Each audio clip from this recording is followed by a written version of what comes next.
Ką reiškia būti ilgoje kelionėje? Ką reiškia stovėti priešais tą tolimą horizontą, kuris, kaip žvaigždė danguje, spindi jis, net ir pačioje tamsiausioje naktyje?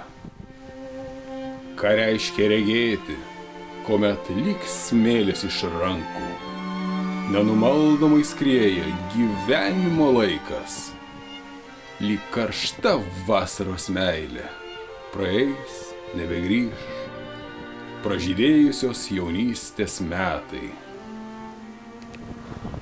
Ką reiškia stovėti, kuomet lyg akmuo išmestas krante, esi nepaliaujamai skalaujamas bangų, o tavęs lieka vis mažiau ir mažiau, bet tu vis vien bandai išlikti žmogumi.